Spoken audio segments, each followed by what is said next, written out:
as a prospective MP, what is a legacy you'd like to see left for the next generation and those beyond? Okay, right.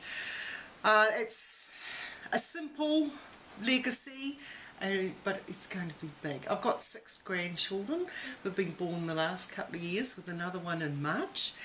And I've noticed, in comparison to the way I was brought up, there's so much more packaged produce, there's so much stuff that people need to have, and it creates its own problems as far as waste goes. So I'd like to be able to see the kids grow up knowing that they don't actually need all this stuff.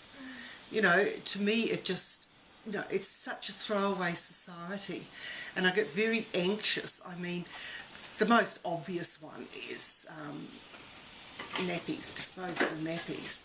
But everything, even as babies, they don't get a flannel out of the cupboard and use it to wipe the kid's bottom.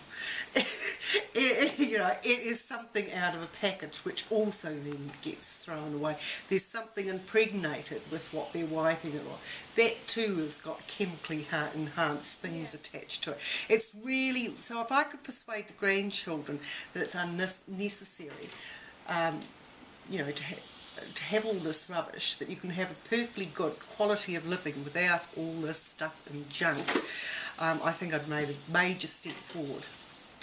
I'd also like to see policies in place where manufacturers are, held responsible, so that, all this packaging and stuff, they're penalised if it's not recyclable. I know it does happen in some countries. Germany's one that comes to mind.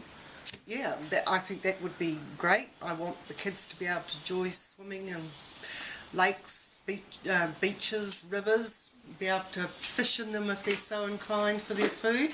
And, if we're not careful, and we're not going to be able to do that. What risks do you think climate change poses to the well-being of young people and future generations of New Zealanders? Alright, so if we're not careful, we're not going to have the choice of food or consumer items that we actually rely on now, and we won't be able to enjoy the standards of living we have.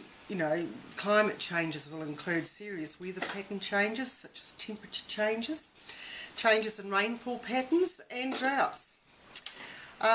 Most research shows that if we do not take steps now to save our planet, we'll be severely restricted in the future.